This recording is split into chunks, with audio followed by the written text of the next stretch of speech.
Hello everyone. Today we're going to talk about momentum. To start off, I'm going to introduce a couple of laws and then I'm going to try to define some quantities in different ways. So it might seem a bit confusing, why are we deriving the same thing twice, but it's worth it and it helps you connect different concepts together. So try to get through it. Alright, let's imagine a system within this red box, and the external forces on the system are 0, and nothing can get in this system. So, if anything wants to get in, any particles or any matter, it can't get in. Any energy, it's not allowed to get in. This sort of a system is called an isolated system. Yes, it's isolated. And we're going to use this word a lot, so you want to remember the definition. Also in problems, they tend to say, consider an isolated system, what will this so-and-so be equal to if such and such is the situation, right?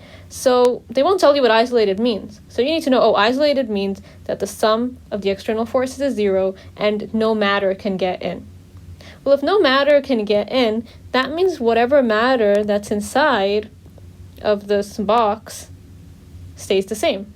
So in other words, the matter or the mass of an isolated system is constant, and this is a law you want to remember. So the mass is constant. I always use a C to represent constant, all right? So that's an important law. By the way, this is not entirely true, but for our purposes, it is. So let's just roll with it. Another name for this is called the conservation of mass principle. Let's look at a situation, a sort of scenario. Let's say there's an elephant. All right, that's my depiction of an elephant and an ant. And they both move with the same velocity. Okay, all right, and the mass of the elephant is me, and the mass of the ant is ma, okay? Now, obviously, the mass of the elephant is going to be a lot larger than the mass of the ant. However, we have two separate quantities here. We have the mass of the elephant and the velocity, and the mass of the ant and the velocity. If I just give you the velocity of the two of these animals, it doesn't really tell you much. If I say animal A has velocity v, and an animal, B has the same velocity v, it doesn't really tell you much. Okay, you know that they both go at the same velocity, but it doesn't tell you with how much force they're going, how much work they're putting into, going at that velocity.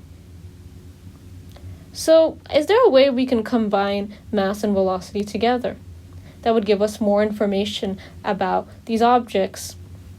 Well, yes, definitely. If I take the mass of the elephant and multiply it by the velocity, and take the mass of the ant and multiply it by the velocity, well, now we can actually compare how much force is going into that motion, right? How much work is getting put into that motion, because the mass of the elephant is a lot larger than the mass of the ant. So this quantity, by the way, the idea of mass times velocity, that's called momentum, and that's what this whole lesson is about. So momentum is defined as mass times velocity, very simple, and it's a vector quantity, as you can see from the arrows at the top. All right, so that's a natural sort of definition. Why would anybody want momentum? Well, that's quite a natural definition. Why would anybody want momentum? Well, as for the situation up above, that's why they would want momentum. So momentum doesn't tell you how massive an object is. It also doesn't tell you how fast the object is going. It just tells you the product of the two. So if I have a very high momentum, that could be because it's a very massive object, and the massive object could be moving very slowly. It could be moving with 1 meters per second. But if it's a ton, then the momentum becomes a ton. At the same time, we could have another object that's very, very light. Maybe it's just 1 gram, but its velocity is very, very large. So its momentum would be very large. Can you really differentiate between the two? No. But it gives us an idea of how much work is getting put into, moving. Because a very massive object is moving slowly. In a sense, it's kind of putting in as much as effort as a tiny object moving very fast. So I like to think of momentum as effort. Another way to look at it would be just look at real life, right? Let's say not a very smart student struggles really hard, puts in hours of work to understand, let's say, our favorite subject here, physics. And they manage to get that a B minus. At the same time, you have a really smart student, they're able to pick up information really quickly, put two and two together, and they decide to study maybe a week before the exam. And they only maybe spend like an hour a day. And they also get a B minus on the exam. Now, can you really differentiate the students just based on the B minus? No, there are two things put in, right? How smart the student was and how much time they put in. But they still got the same grade in the end. So it's kind of like that, right? Momentum. It's interesting to think about. Before I start rambling on about some other nonsensical examples and how they're connected to momentum in some convoluted way, let's look at another equation which we've been seeing quite a bit. Remember Newton's second law? Force is equal to mass times acceleration. It looks very similar to the momentum one, right? You got mass times some vector quantity, right? Let's try to find a relationship between momentum and force. And I guarantee it's going to be interesting. So, what is acceleration? Well, acceleration is defined as the change in velocity over some time, right? Well, I can move this mass inside the delta because mass is a constant, so it's not going to affect the delta sign. And if you're confused about this, just think about multiplying m into v2 minus v1. It would become mv2 minus mv1, and it's really the same thing, right? These two are equivalent, so it's okay. It's all right to put it inside the delta sign. It won't make a difference. It's a constant. But if m changed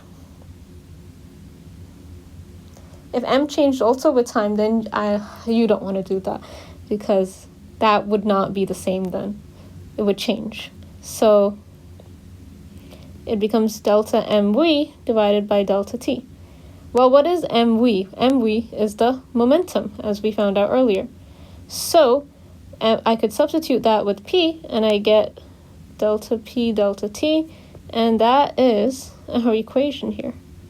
So this tells us that the change in momentum over time is equal to the sum of the forces on a system. So let's bring back our isolated system, because that was quite interesting. So our isolated system here. Remember, in the isolated system, the sum of the external forces was 0, right? You have to remember this. Don't forget it. All right, let's plug that into our handy equation above. So if the sum of forces is 0, then 0 is equal to the change in momentum over the change in time. This implies that the change in momentum is 0, and if the change in momentum is 0, it means that the momentum is constant. Oh, wow. For an isolated system, the momentum is constant. In other words, the momentum is conserved for an isolated system. This is the law of conservation of momentum. Boom, we just proved that by finding a relationship between momentum and the sum of forces. This is a very useful equation, by the way. It's used to define many quantities, actually, and to solve many problems. So I like this equation more than the MA equation. All right, so that was the conservation of momentum for an isolated system. So for isolated system, two things are conserved.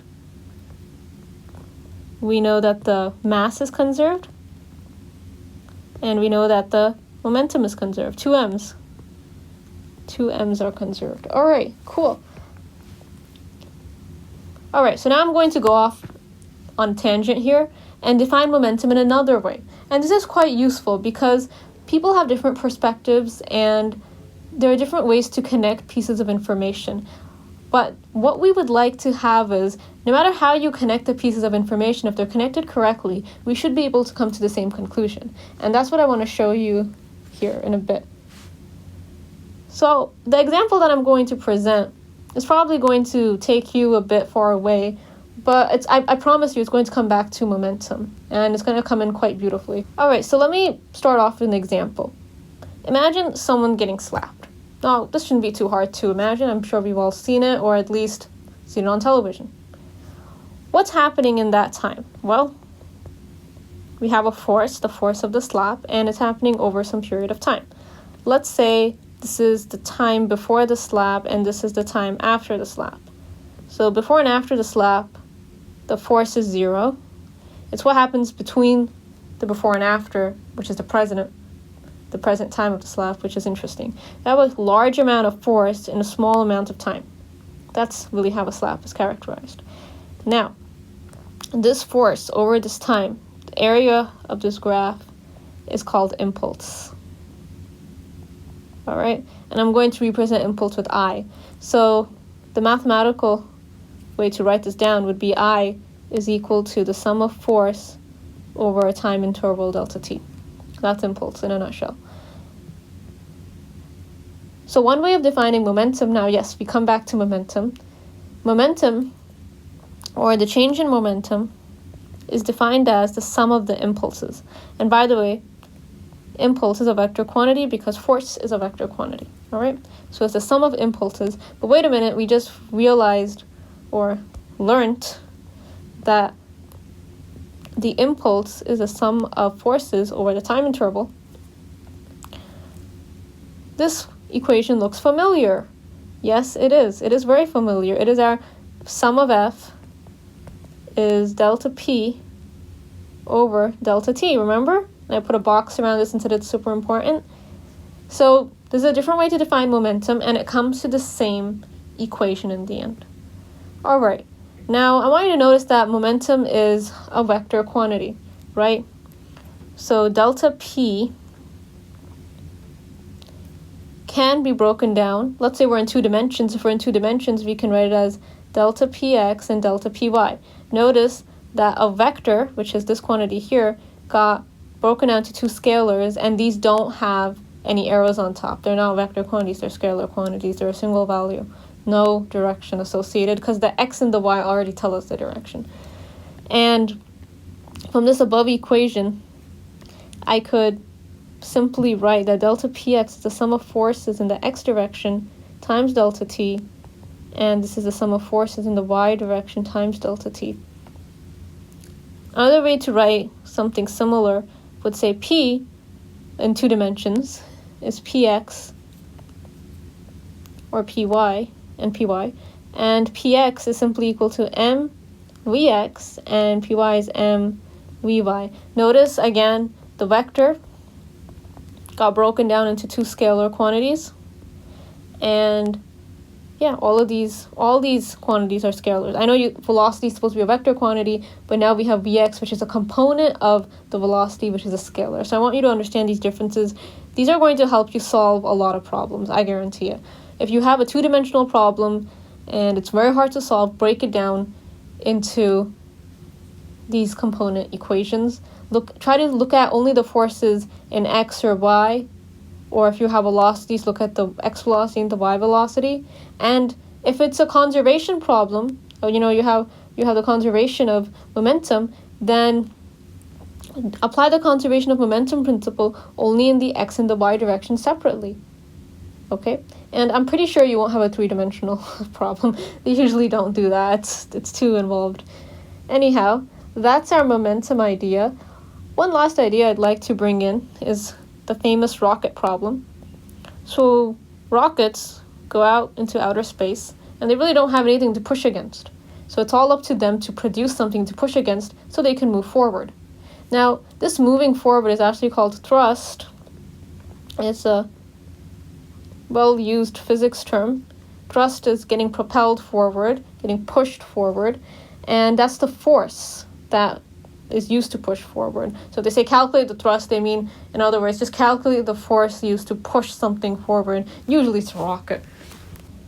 Well, in vacuum, it needs to push against something, but it's vacuum, there's nothing, so it has nothing to push against. So it needs to make its own substance to push against. So it releases the burnt fuel, and this burnt fuel has a momentum in the left direction. Now hold on, how does this help the rocket ship move forward? Don't get too excited here, this is an isolated system. And since this is an isolated system, remember the change in momentum is 0. In other words, the momentum is constant. So if there's a negative p coming out of nowhere, there has to be a positive p going in the opposite direction, right? P needs to go in the opposite direction. And this P is what causes that thrust. So you would calculate the force associated with this momentum here. And that's really all there is to it. Now, if this example was a bit involved, try to think of a person farting in space. And let's just assume that they don't need a spacesuit because humans have evolved to that extent. In that scenario, the person would actually go up because the fart goes down and the fart has a momentum that's negative. And since it's an isolated system once again, and remember, the change in momentum has to be 0. So we need all the P's canceling out in the end. We need an opposite P, and that P is the one that puts the person forward. All right, that's it for today. Next time we're going to talk about work and energy, so stay tuned, and I'll see you next time.